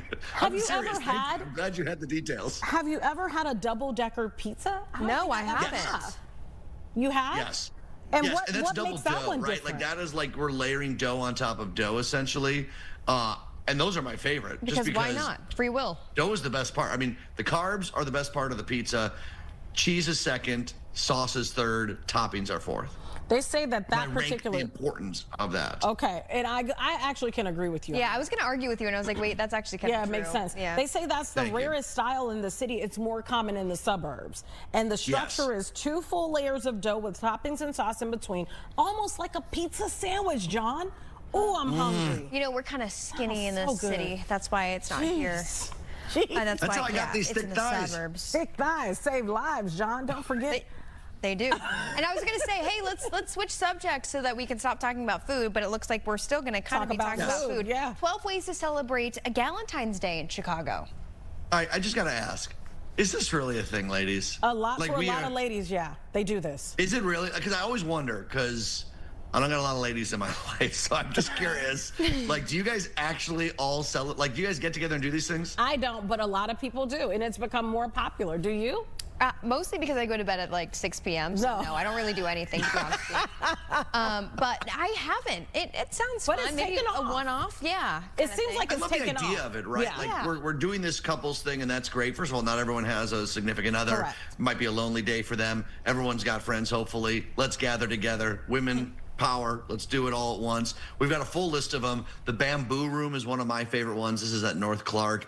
It's close to downtown, 435 North Clark, near North Side. You guys could go one day after one of these shows. We can go together. Let's do it. Loop me in. Yeah. I'll be a gal pal with y'all. And they're hosting this whole thing. It's like Renaissance era melodrama day.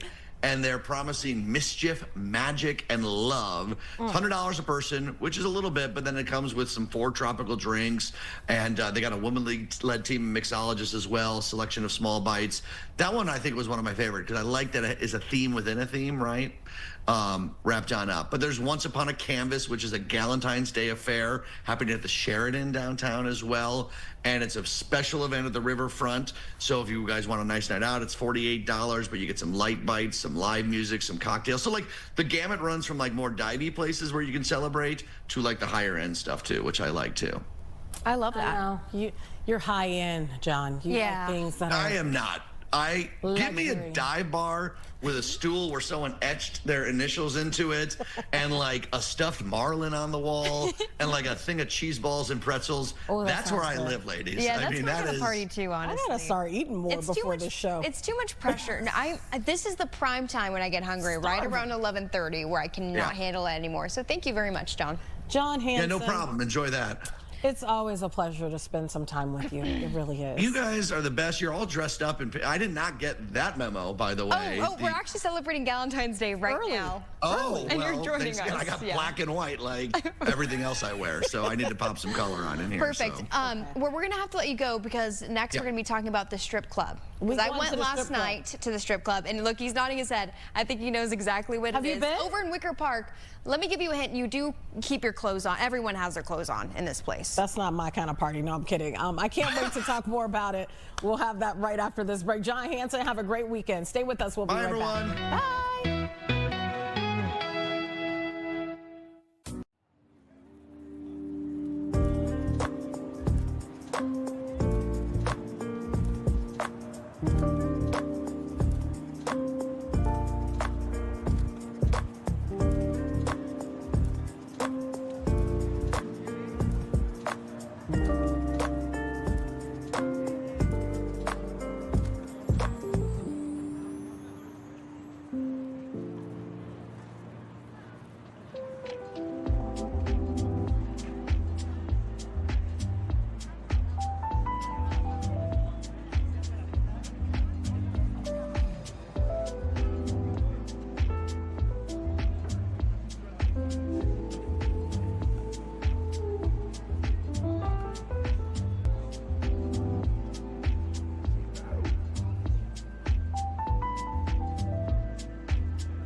I've been talking about the entire show. I started off with it.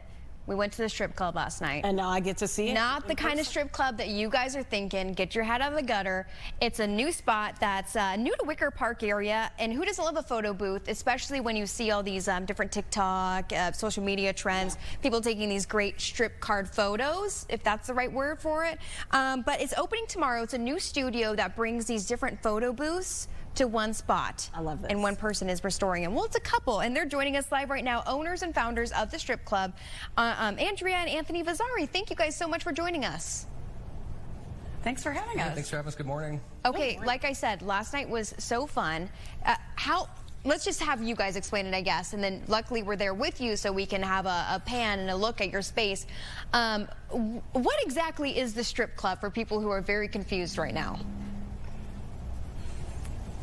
Well, I think Andrew, take it. Okay, well, the strip club is really Chicago's first and only photo booth studio. So in this one space, you'll have 5 very rare analog vintage photo booths, and then 5 of our Chicago-built photo booths, like the one you see here. And you know, we place these in bars throughout Chicago, so you might be familiar with our work already. We have them in hotels, nightlife places, all over. But this is a place that's accessible to everyone, and doesn't matter your age. You can come here and have fun.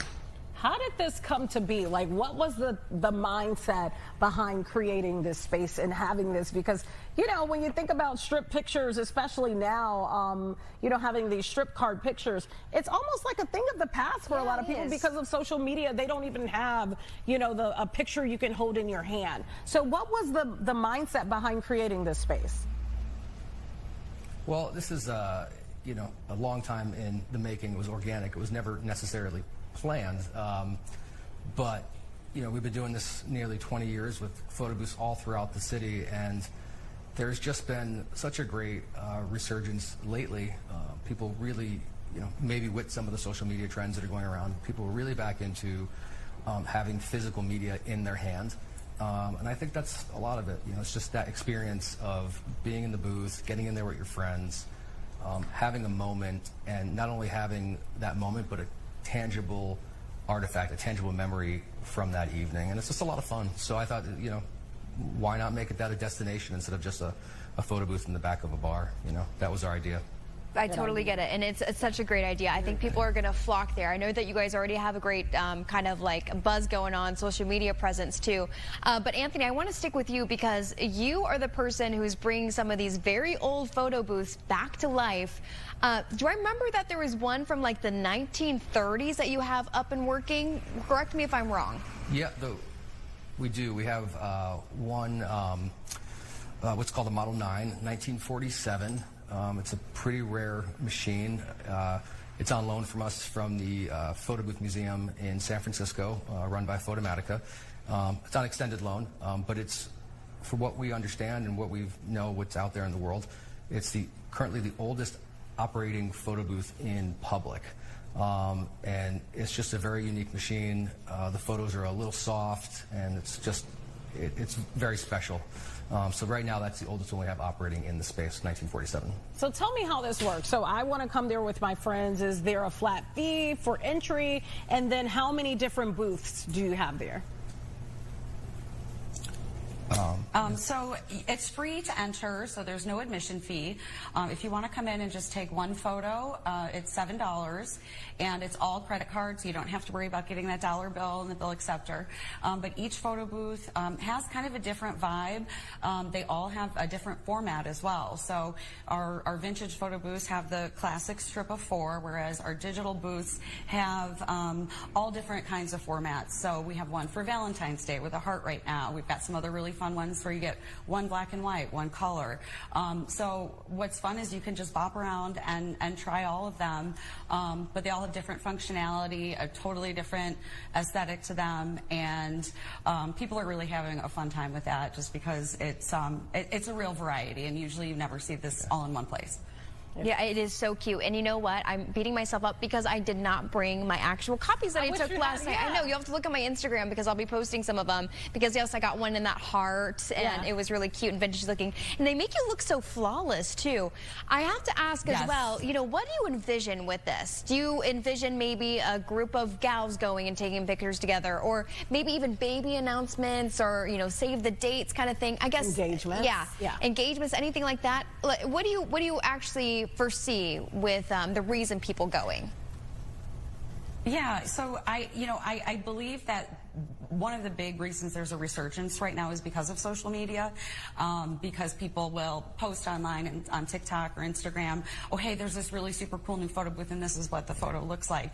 So that's really popular with Gen Z right now. And we predict, you know, gaggles of friends coming in and making this like a girls' afternoon out. And it brings me back to when I was a girl, like in the 1980s and 1990s, going to the one at the mall at the Woolworths. So I love that we're bringing that forward to this new generation. But this is, again, this is something that can be for a younger generation, also for the people that are on their way out to the bars, before or after dinner. We're right here in Wicker Park, Bucktown, so people can pop in before or after a night out. You bring your pet too. Yeah, and you can also bring your pet. Bring your pet too. Hey, that's actually very important to mention, because I bet that'll be a draw for some people. And there was a lot of pets in that area. Yes, there are. Yes, it's on the 1700 block of North Damon, I believe, from my adventure there last night. There you go, 1702. Let me ask you, what's the maintenance like for a place like that? What does it take to keep all of those booths up and running? It's, I'll tell you, it's not exactly easy. The older ones, especially from, you know, the older they are, 1940s, 1950s, there's a lot of moving parts, electromagnetic pieces and wires and things, and they're so, you know, they're old, just like having an old car.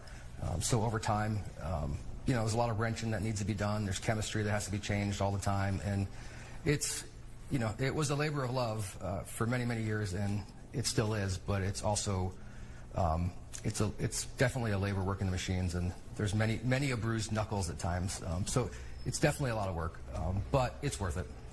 But it's also very cool because Anthony has, on some of these machines, live feeds of them actually making, the machine actually making, and dipping the picture in water. I don't know all the technical terms, Anthony, but it is really cool. You put in the extra thought. Are there any events that you guys have coming up that people can look forward to? And I guess maybe a plug for your social media as well, so people can follow you guys on there. Yeah, so our grand opening is set for tomorrow, so Friday, February 6th. We hope to see everybody here. We kick off at, we have the Chamber of Commerce ribbon cutting at 11:30, and at 12 we open our doors. So we'll be open from 12 to 10 tomorrow, 12 to 10 Saturday, and then all the other days 12 to 9 except closed on Mondays. Yeah, and we're expecting a crowd. Based on the interest we've had, we think we're going to have a line. So, but the idea though is that we get people flowing in, flowing out, and that everybody gets to come and experience this as soon as they can. Yeah, and certainly throughout the year we'll do some pop-ups and different themes and have change machines out. So we'll always try and keep it fresh and see what comes for, you know, St. Patrick's Day is around the corner too. So Valentine's Day, then St. Pat's. So we'll see what comes up. Yeah, I'm sure you'll have a huge crowds for both of those. I love it. In addition to just the interest as well, to the Vazzaris. Thank you so much for joining us this morning. We really appreciate you both. Thank you. Thank you so much. Really appreciate it. Thanks for having us. Thanks. Have fun at that ribbon cutting. The strip club opens tomorrow. The strip club is open for business, baby. Right in the photo booth. It is so, I'm telling you, these pictures are so beautiful. Because again, it kind of gives you that, you know, old-timey feel. The pictures aren't so DSLR. You know, like it really is just something so special. And it's something for you to hold, because when's the last time you got a picture printed? That's what I'm saying, yeah. I think I'm like the only person that I ever see that goes into Walgreens to get my pictures that I just took on my phone printed. That's cute. That's how you know you're old, Mia, while you're looking at me. Mia's one of the producers. She's looking at me like... She's doing the same. She said she does the same thing. You guys are two of one kind. Two old ladies together. All right, well, stay with us. We're going to talk music. You're going to love this. Yes, right after this break.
Touching me, touching you, sweet Caroline. Good times never seem so.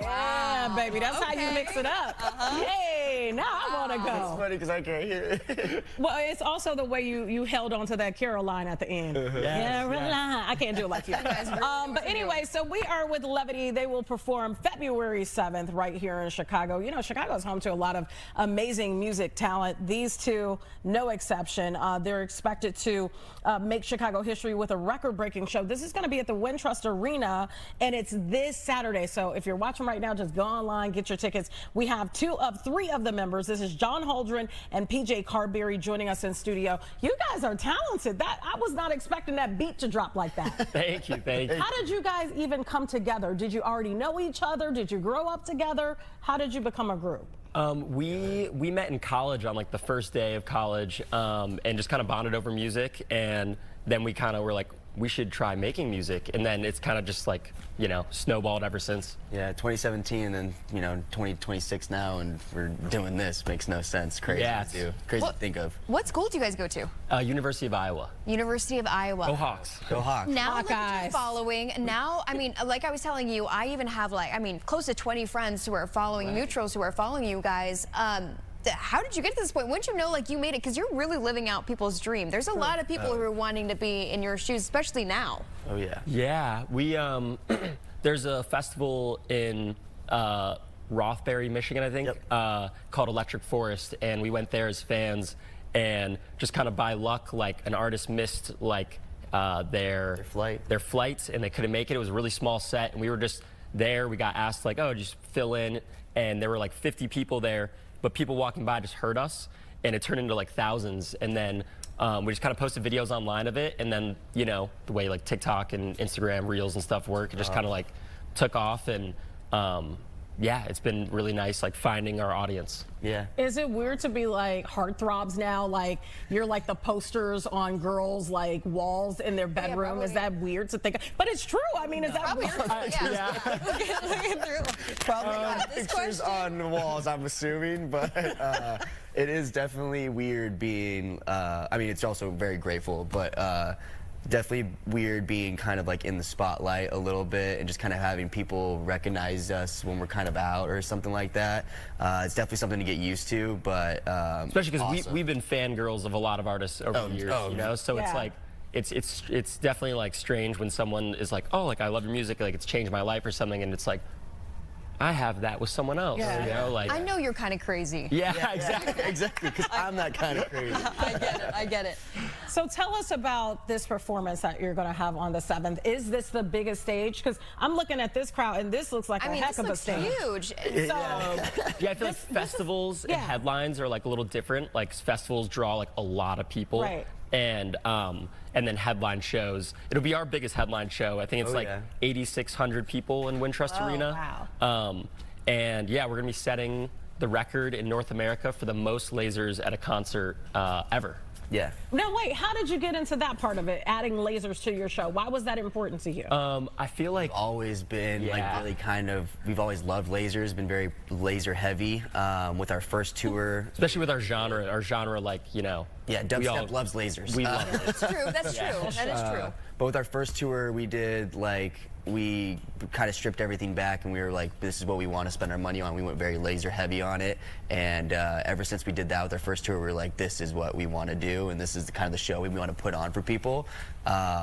So when we... Who doesn't love lasers? Yeah. More lasers. Especially when that beat drops and the lasers lasers go off. But for Chicago, we were like, we need to make sure that we go all out for these guys. Because, you know, last year we did Radius and we're like, we got to make sure we go even bigger every time we come back. So very, very happy that we could do it. Yeah. Could our show use lasers? Yeah. Yes. Would that make it 10 times better? I think that would elevate this. Especially for this kind of interview. Yeah. All right, how much does Chicago, and you guys grew up here, correct? Yeah. How much does it influence, you know, your guys' work and your music? I'd say a lot. Like, especially just, you know, the city it's so unique and special. Obviously, you guys know. And we've definitely noticed that, like, where you are when you're making music and stuff influences a lot of, like, what you make. And especially, like, artists around the city as well. Like, this is actually a Chicago artist named Levity. And, like, you know, he influences us a lot. There's a really good scene here. It's like really nice to be a part of and really inspiring. Yeah. I must ask you, when you went to University of Iowa, did you go there for music, or you went there majoring in something completely different? And then, they're laughing. Depending on how you respond to that, what did your parents think? Because you know, sometimes parents are like, "You're gonna try this?" Yeah. And we got 2 minutes. They're giving us a warning already. Okay. I was going for sports medicine. Okay. I ended up graduating with a political science degree, and I have not used it for one day in my life. Wow. So, yeah. And then, our third member actually is in med school currently. Whoa. That's why he's not here with us. Yeah, exactly. And for him, his parents, because my parents were pretty cool about it all, because I have a lot of musicians in my family.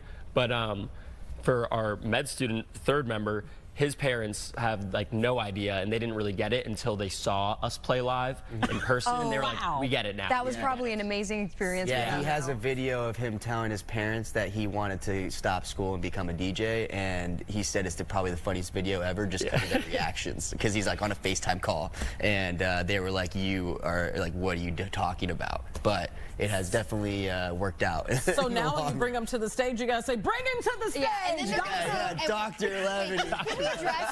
Yeah, that's true. And can we address the parents probably there, and all they're seeing at first is the little like tiny outfits that the gals are wearing. Speaking out the shorts. The cheeks, the wings that people are wearing. Oh, it's a good time. Okay, guys, for people at home who are interested in just following your journey, where can they hit you up on social media? Levity.music on Instagram, and I honestly feel like it's all just a mix of Levity.music or Levity music. Yeah. Got it. We'll find it from there. Thank you so much. Thank you guys for having us. Really this Saturday. How exciting. We appreciate you guys being here. Again, I'm getting some clout because of this. Yeah. So I'm really happy about it. You guys are welcome to come. Okay. Deal. My teen daughter would be like, I'm free on Saturday. She'd be drooling right now. I'm not gonna lie. All right. Thank you so much for joining us on this Friday Eve. Thank you guys for joining us too. We'll see you right here tomorrow. Be safe, be warm, be blessed.